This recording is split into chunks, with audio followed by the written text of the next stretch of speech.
My little darling, so you are crying from morning until night and from night until morning, because your husband leaves you. You do not know what to do, and so you ask your old aunt for advice.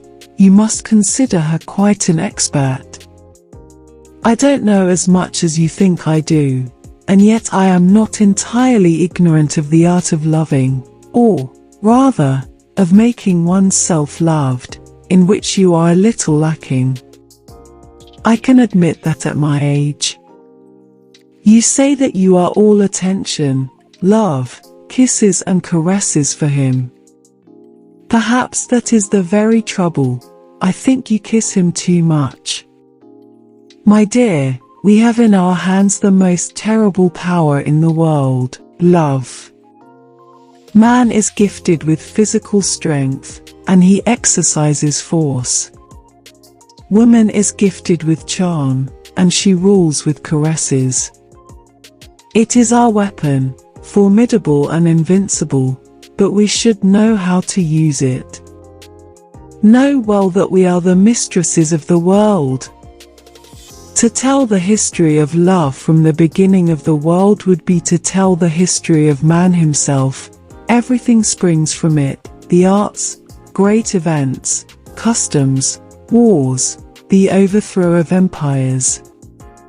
In the Bible you find Delilah, Judith, in fables we find Omphale, Helen, in history the Sabines, Cleopatra, and many others. Therefore we reign supreme, all-powerful. But, like kings, we must make use of delicate diplomacy. Love, my dear, is made up of imperceptible sensations. We know that it is as strong as death, but also as frail as glass. The slightest shock breaks it, and our power crumbles, and we are never able to raise it again.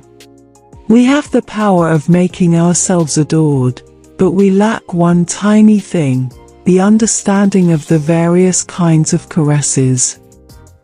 In embraces we lose the sentiment of delicacy, while the man over whom we rule remains master of himself, capable of judging the foolishness of certain words. Take care, my dear, that is the defect in our armor.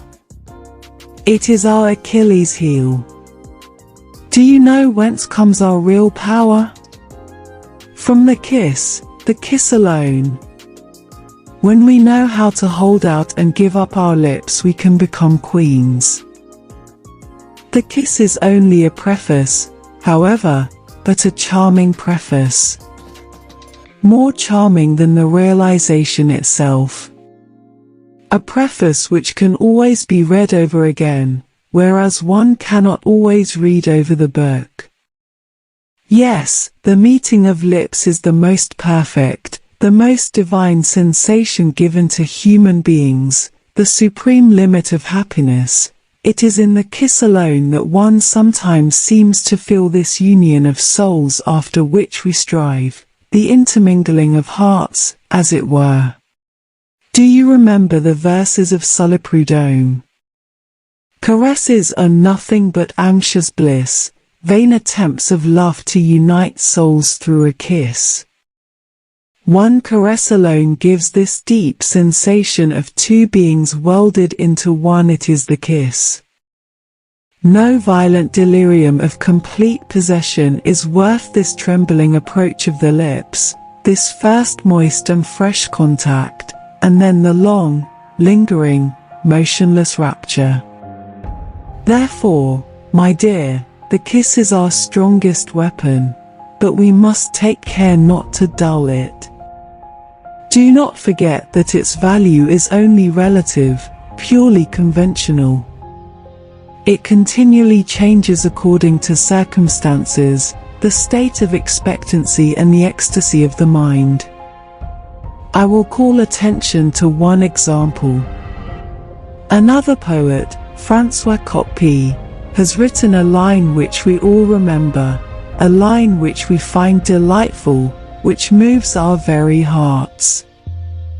After describing the expectancy of a lover, waiting in a room one winter's evening, his anxiety, his nervous impatience, the terrible fear of not seeing her, he describes the arrival of the beloved woman, who at last enters hurriedly, out of breath, bringing with her part of the winter breeze, and he exclaims, "Oh! The taste of the kisses first snatched through the veil."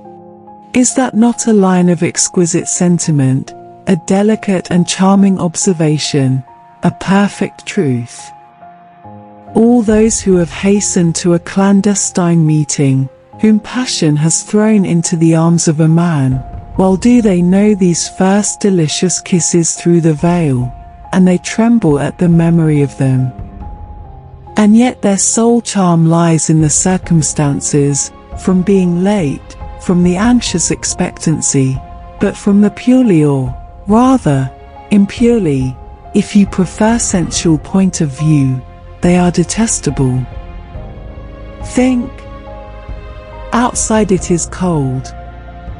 The young woman has walked quickly, the veil is moist from her cold breath. Little drops of water shine in the lace. The lover seizes her and presses his burning lips to her liquid breath. The moist veil, which discolors and carries the dreadful odor of chemical dye, penetrates into the young man's mouth, moistens his mustache. He does not taste the lips of his beloved, he tastes the dye of this lace moistened with cold breath. And yet, like the poet, we would all exclaim, "Oh! The taste of the kisses first snatched through the veil." Therefore, the value of this caress being entirely a matter of convention, we must be careful not to abuse it. Well, my dear, I have several times noticed that you are very clumsy.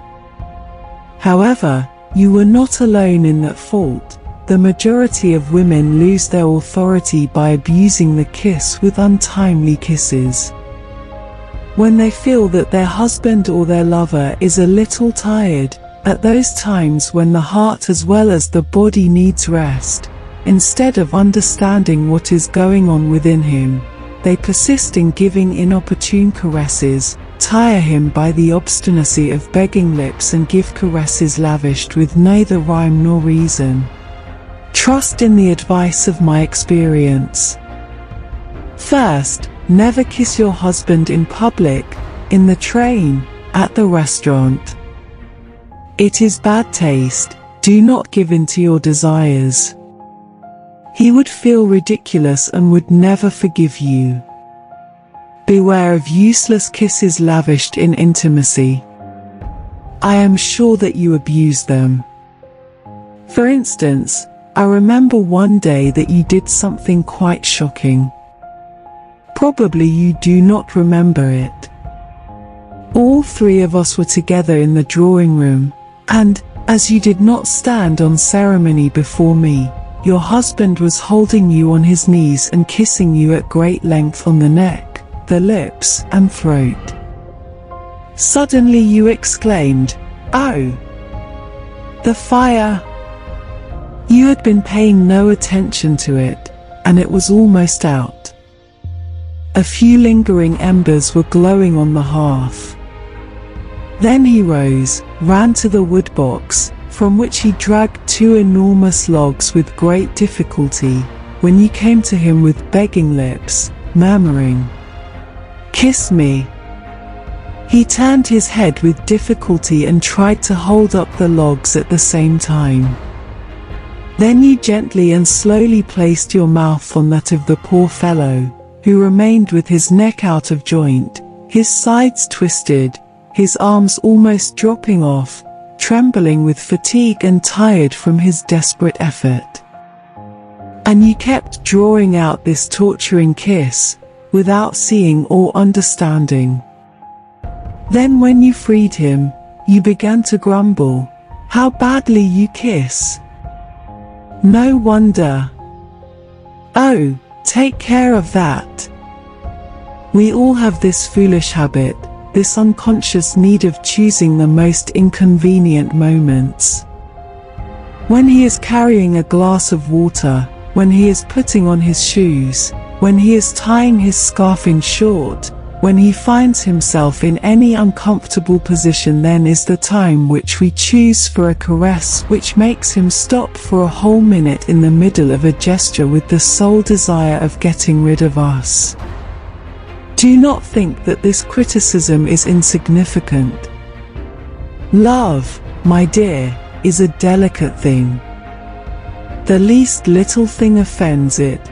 Know that everything depends on the tact of our caresses. An ill-placed kiss may do any amount of harm.